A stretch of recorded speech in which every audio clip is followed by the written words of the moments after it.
Tourist guide का काम करने वाला एक मामूली सा इंसान, एक छोटी सी नौकरी के लिए भी 30 बार इंटरव्यू में फेल हुआ इंसान आज चीन का सबसे रईस आदमी है। मैं बात कर रहा हूँ जैक मा, अली बाबा के फाउंडर की।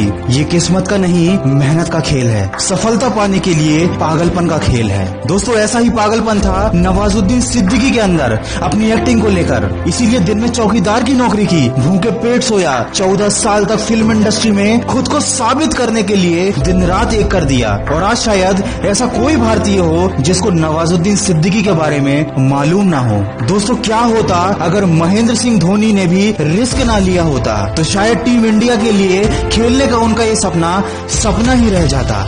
सरकारी नौकरी छोड़ने के फैसले को उस समय भी लोगों ने पागलपन ही बोला था। क्या होता अगर उस समय महेंद्र सिंह धोनी लोगों की बातों में आ जाते। दोस्तों, दुनिया में हर शोहरत के पीछे कई सालों की कड़ी मेहनत होती है। जब सारी दुनिया कहे कि हार मान लो और आपका दिल आपसे कहे कि एक बार और कोशिश करो, तो हमेशा अपने दिल की बात सुनना। एक लड़की जिसकी 18 साल की उम्र में बिना मर्जी के शादी कर दी गई थी। शादी के महज 2 साल बाद कार एक्सीडेंट में उसकी कमर के नीचे का पूरा हिस्सा खराब हो चुका था। वो कभी मां नहीं बन सकती थी। उसके पति ने भी एक्सीडेंट के बाद उसे छोड़ दिया, लेकिन कभी हार ना मानने का जज्बा और जीत के लिए पागलपन की वजह से आज उस लड़की को पाकिस्तान की आयरन लेडी कहा जाता है। मैं बात कर रहा हूँ मुनीवा मजारी की, जो आज संयुक्त राष्ट्र में पाकिस्तान की नेशनल एम्बेसडर है। दोस्तों, अगर इतिहास की बड़ी सफलताओं को लोगों ने अपने जुनून के दम पर हासिल कर लिया है, तो आज भी अगर आप कोई बड़ी सफलता हासिल करना चाहते हैं तो उसके लिए आपको अपने अंदर का जुनून जगाना होगा, क्योंकि आपके अंदर का जुनून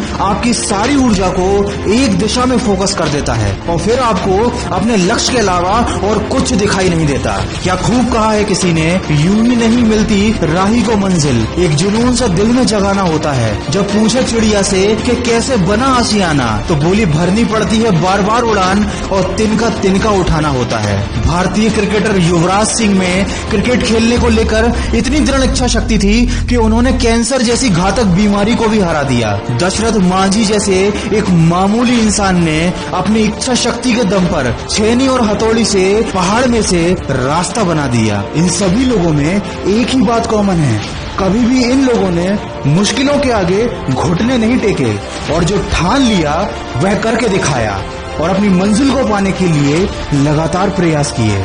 दोस्तों, प्रयास छोटा ही सही लेकिन लगातार होना चाहिए। जैसे कि बारिश की एक बूंद भले ही छोटी होती है, लेकिन उसका लगातार बरसना नदी का बहाव बन जाता है। अपने सपनों को साकार करने के लिए इतनी शिद्दत से मेहनत करो कि जो आज हंस रहे हैं तुम्हारे सपनों पर, कल वो तुमसे मिलने के सपने देखें। दोस्तों, जिंदगी में सफलता पाने के 3 नियम होते हैं: खुद से वादा, मेहनत ज्यादा और मजबूत इरादा। कभी नदी में गिरने से किसी की मौत नहीं होती, मौत तब होती है जब उसे तैरना नहीं आता। इसी तरह कोई भी परिस्थिति समस्या नहीं होती, वो समस्या तब बन जाती है जब हमें उस परिस्थिति से निपटना नहीं आता। आपका भविष्य उसी से बनता है जो आप आज कर रहे हो। इसलिए अपने आज को बेहतर बनाओ, तो आने वाला कल अपने आप बेहतर बन जाएगा। दोस्तों, लोग सोचते तो बहुत बड़ी बड़ी बातें हैं, लेकिन कर कुछ नहीं पाते, क्योंकि केवल प्लानिंग बनाने से कुछ नहीं होता। प्लानिंग को पूरा करने और दिल के साथ फॉलो करने के लिए एक दृढ़ इच्छा शक्ति होनी चाहिए। ये बात हमेशा याद रखना कि आपकी इच्छा शक्ति के सामने दुनिया की कोई भी ताकत नहीं टिक सकती। दोस्तों, वीडियो के अंत में बस इतना कहना चाहूंगा कि कुछ कर गुजरने के लिए मौसम नहीं, मन चाहिए। साधन भी सारे जुट जाएंगे, बस संकल्प का धन चाहिए। तकदीर बदल जाती है जब इरादे मजबूत हों, वरना उम्र कट जाएगी तकदीर को इल्जाम देते देते। जितना बड़ा सपना होगा उतनी ही बड़ी तकलीफें होंगी, और जितनी बड़ी तकलीफ होगी उतनी ही बड़ी कामयाबी भी होगी। दोस्तों, अगर मेहनत आदत बन जाए तो कामयाबी मुकद्दर बन जाती है। दोस्तों, अगर इस वीडियो में कई बातों से आप सहमत हैं और इन बातों ने आपके दिल में अपने लक्ष्य को पाने के लिए आग जला दी है, एक जुनून जगाया है, तो इसको ज्यादा से ज्यादा शेयर करके हमारे इस प्रयास का हिस्सा बनिए। और हमेशा ये बात याद रखिए कि इस दुनिया में कोई भी लक्ष्य पाना संभव नहीं है, बस आप सकारात्मक सोच के साथ अपने लक्ष्य की तरफ बढ़ते चलिए। मैं मिलूंगा आपसे अगले वीडियो में, जो आपके जीवन में सकारात्मक ऊर्जा को भर दे और आपको दिखाए एक सही दिशा। सुनते रहिए मन की आवाज।